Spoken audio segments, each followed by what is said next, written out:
그 고양이의 장례식과 관련된 장면이 그쵸. 나오죠.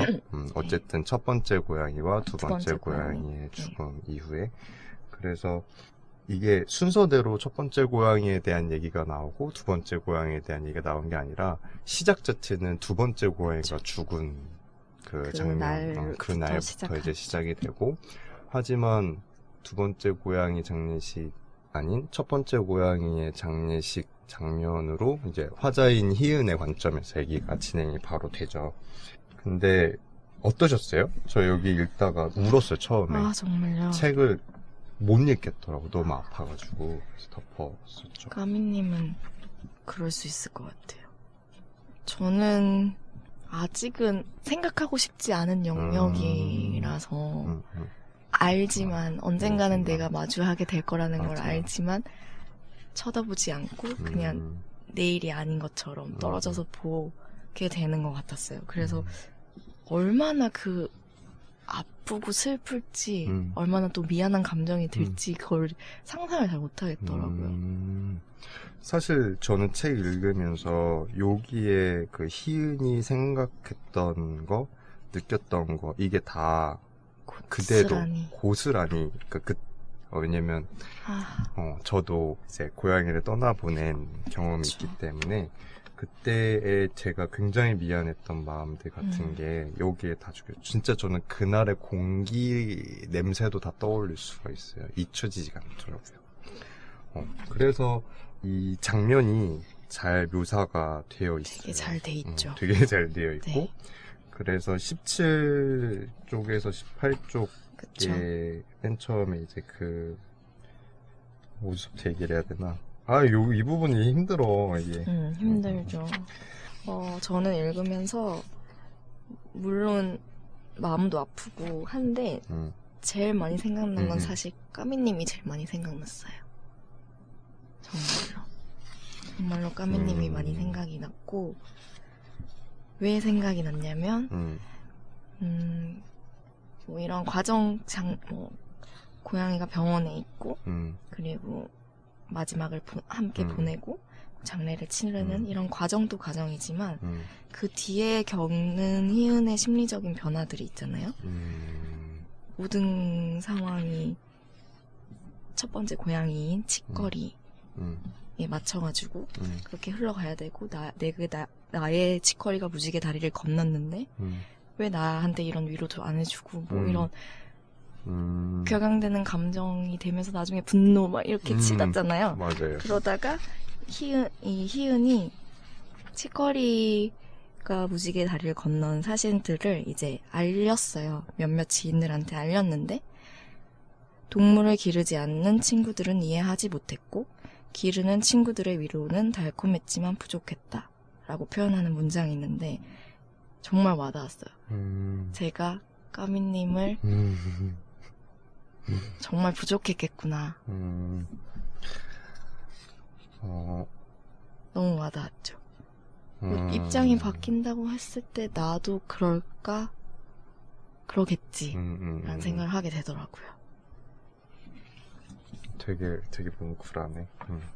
그래서 까미님이 생각이 많이 났어요. 이걸 읽으면서는. 그리고 우리 고양이를 생각하게 되지만 그거는 안 하고 싶어서 이렇게 의도적으로 구석에 밀어내는 그러면서 읽었던 것 같아요. 저는. 맞아, 그랬던 것 같아요. 저는 그 동물병원에 맡겼을 때 맡기고 나서 사실 그 중간 그 고양이가 그 상태가 나빠지는 그 과정은 이거는 너무 정말 이래. 그래서 그 동물병원은 정말 이래요? 고양이만을 위한 곳이 아닌 경우가 대부분이고 그쵸. 그러면은 동물병원에 입원시켜 놓고 다시 보러 갔을 때 그 개들이 짖는 소리. 처음 갔을 때는 모르나요?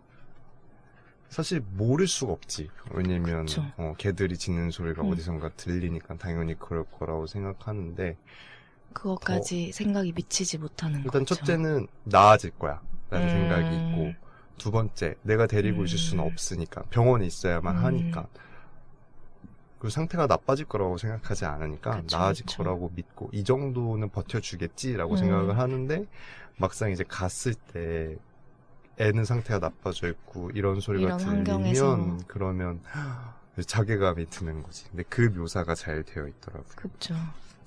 그리고 결국에 이제 떠나보내야 되는 순간에 의사한테 저도. 얘기하는 네. 거. 그 장면 좋았어요.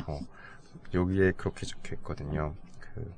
희은이 간신히 목소리를 내서 최선을 다해주셔서 감사합니다 라고 얘기하는 부분이 있어요. 근데 저도 정말 이를 악물고 선생님한테 고맙다고 얘기를 했어요. 왜냐면 그때 정말요? 선생님들이 눈이 시뻘개져가지고 선생님들도 참으면서 뭔가 내가 참으니까 선생님들도 참는다가 있었어요. 그래서 그래서 저도 겨우 목소리를 냈는데 그때 의사가 이런 말을 했다고 하죠. 죄송하지만 다시 한 번만 말씀해 주실 수 있을까요? 그렇죠. 이게 눈에는 간절함이 담겨 있고 이마에는 땀이 배어나 있었고 그런 얘기들이 나오고 그러니까 그들에게도 얼마나 위로가 필요한가에 그쵸. 대해서 얘기가 나오는데 그게 정말 그랬어요. 그러니까 저도 선생님들이 거기서 얼마나 애써줬을지 왜냐면 진작 다니던 동물병원이었으니까 원래 아는 사이였고 그래서 그 선생님들이 그거를 아무것도 안 하고 뭐 놀다가 이런 게 아니라는 그쵸. 거죠. 최선을 다하신 거죠. 최선을 다해. 정말. 그래서 최선을 다해 선생님들 원망할 수가 없으니까 여기 책에도 적혀 있었어요. 희은이 무엇을 할 수 있을까? 자신을 미워하는 것 외에. 저도 그랬던 것 같아요. 선생님들 탓할 수 없고 누구를 못 탓하니까 그 화살을 스스로한테 돌리는 순간 딱 이런 느낌이었어요. 그랬습니다. 까미도 아팠죠. 아팠죠. 까미는 그치 급성신부죠. 그쵸. 여기서도 그쵸. 신장 얘기 급성신부전이고. 작년에 한 달간 자리를 비울 일이 생겼고 그때 부모님이 이제 돌봐주고 계셨는데 그때 어머니도 또 자리를 비우시게 되는 상황이 생겨서 아빠 혼자 보고 있었고 아빠 혼자 돌보는 건 아무래도 역부족이었을 테고 그리고 상태를 아마 기민하게 못 알아차렸을 가능성이 높은데 그때 아팠던 거죠. 그래서 한 달 만에 집에 부랴부랴 돌아왔을 때 그때 까미가 상태가 되게 나빠져 있는 것들을 보고 얼마 안 일주일도 안 돼서 그래서 저도 까미가 버텼구나 라고 생각했는데 신장 문제였던 거죠. 원래 그렇잖아요. 러시안 블루들이 신장이 안 좋다고 합니다. 깜지도 조심해야 합니다. 맞아요. 깜지 조심해야 되죠. 자, 그래서 그 고양이의 죽음이 바꿔놨죠. 많은 걸 바꿔놨죠. 왜냐면 주인공인 희은이 사실은 그 결정하지 못하고 방치에 가까웠던 거잖아요. 그 힘든 삶의 상황들을. 그쵸? 근데 그때 희은이 치커리, 고양이 이름이었는데 우리 고양이 이름도 소개 안 하고 치커리를 이제 장례를 치르면서 그러면서 희은이 바뀌었죠. 결심을 하게 되고 이대로 있으면 안 된다라고 이제 얘기를 하는데 자기 주변에 사실 죽음이 있었지만 그거를 전혀 그렇게 강하게 와닿게 느낀 적이 없었다고 얘기를 했는데 자기가 겪은 죽음 주위에서 겪은 죽음 중에 가장 강하게 다가왔던 첫 번째 죽음이 치커리가 무지개 다리를 건너는 거였는데 그렇게 되면서 이런 정말 충격적인 일을 겪고 나서 희은이 많이 변해요. 감정적으로도 되게 많이 변하고 그러면서 결국 이르는 결론이 죽음이 어느 순간 찾아올지 모르고 언제든 찾아올 수 있다면 우리 모두에게는 낭비할 시간이 더 이상 없고 우리는 원하지만 결코 하지 못했던 바로 그 일을 지금 당장 해야 하는 것이 아닐까. 맞아요. 그 부분 죽음이 어느 순간 찾아올지 모르고 언제든 찾아올 수 있다라는 생각 그래서 낭비할 시간이 더 이상 없다는 그 말이 저도 똑같이 느꼈어요.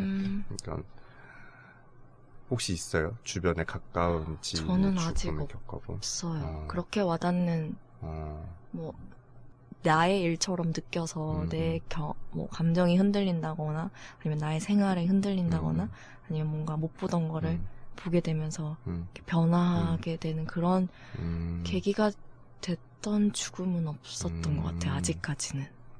그랬구나. 저는 사실 까미의 죽음이 저한테는 그랬던 것 같아요. 그랬을 것 같아요. 그래서 그쵸.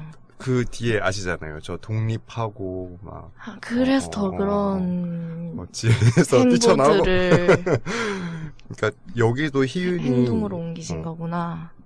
치커리의 죽음이 희은 안에 있던 것들을 다 태워버렸다고 하잖아요. 네. 저도 약간 그랬다고 생각했거든요. 그 안에 전에 생각하고, 왜냐면 뭔가 용기를 내지 못하고 어떻게는 하고 싶은데 그쵸, 하고 싶은 건 있죠. 방향은 이렇게 있는데 하고 싶어, 이렇게 내가 했을 때 가슴 아파할 사람들, 뭐 저 같은 경우에는 독립이라고 하는 게 되게 중요했는데 그 당시에 제 인생에 있어서 이런 비슷한 걸 느꼈던 것 같아요.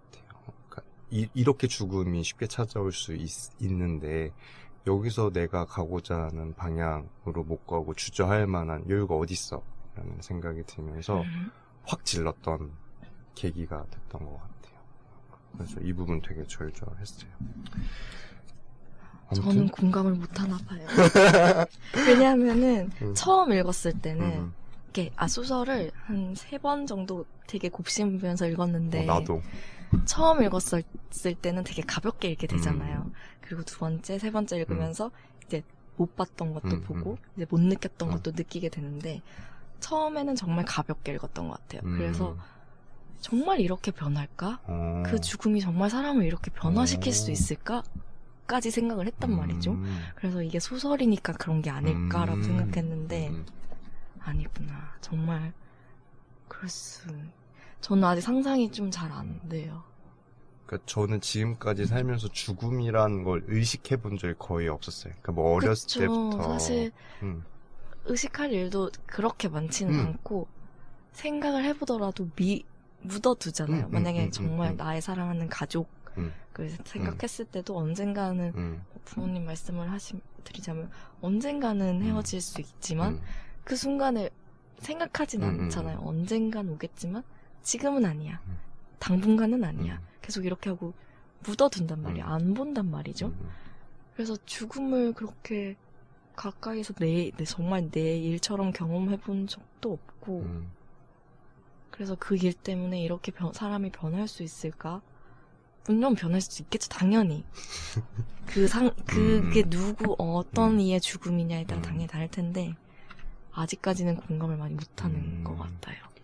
아마 저도 이게 올해 나온 책인데 작년에 읽었으면 아마 그렇죠. 그때 읽었으면 잘 못 느꼈을 것 같은데. 근데 심지어 너무 이 주인공의 이 상황이 나랑 비슷하다고 생각하다 보니까 그래서 더 많이 맞아 이러면서 읽었던 건지도 모르겠어.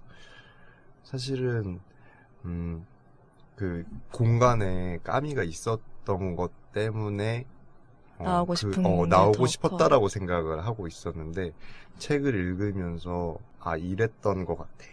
너무 사후적으로 해석하는 건가? 그렇죠, 아니죠. 지금 돌이켜보면은 그랬던 것 같아. 희은처럼. 그쵸. 아무튼 이 녹음하는 것도 그 연장선이 아닌가요? 이 녹음을 정말 저희가 시작을 하는 것도 그 연장선이 아닐까 싶은데요.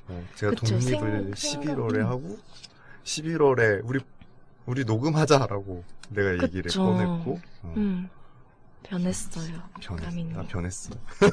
네, 까미님 변했네요. 좋은 방향으로. 좋은 방향으로? 네. 다행이에요. 좋은 방향으로 갈 수 있게 도와주세요. 네. 그러면 고양이의 죽음으로 이제 희은은 각성해버린 거죠. 그렇죠. 그래서 그 각성하면서 변화를 갖게 되는데 그 대상이 제도로부터의 벗어남. 자유로워지는 거죠, 다시. 그러면은 요 두 번째 주제에 대해서 좀 얘기를 해볼까요?